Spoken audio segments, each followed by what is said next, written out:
It wasn't until we were visited by our grief counselor, and he gave us a couple different options as far as things that you can do to improve your world. And one thing was visualization, and the other one was humor. He wanted me to visualize something horrible happening to that cancer. And well, so thanks to my sisters, the most horrible thing I could think of at the time was Jaws. And so I envisioned Jaws eating that cancer.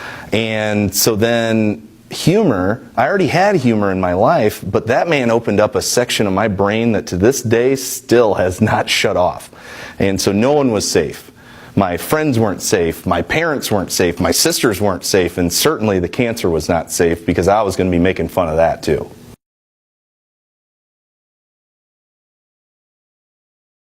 So 1995, that would have been 2 years after the original diagnosis, Dad was diagnosed with radiation necrosis, which what that is in layman's terms is it eats the live brain matter around the area that the radiation is trying to help. And so for a brilliant man like my father, that posed quite a bit of a problem because he's standing in front of students and he couldn't get his words out to these students. And so he had to excuse himself from school one day because it was too difficult for him. And so I had an interaction with him that I still remember to this day. And he asked me, he said, "Alan, I need you to go to the garage." Okay, all right, this ought to be good. And so, all right, Dad, I'll go to the garage.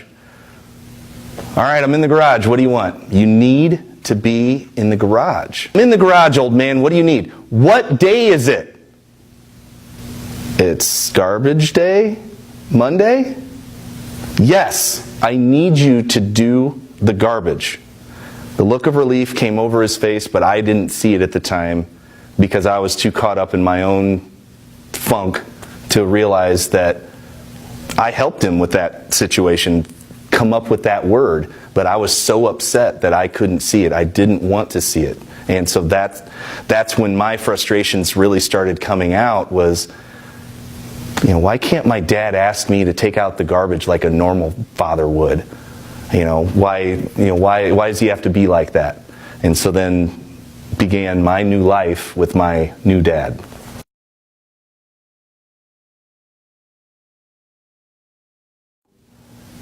I was able to get out the question, do I make you proud? And his answer was a resounding yes. And I couldn't ask him how, I couldn't ask him why, I couldn't ask him all of those questions that would immediately follow, but just the look in his eye. I knew that he was telling me the truth and that he honestly felt like he was proud of his son, and I needed to hear that from him, and he gave me exactly what I needed.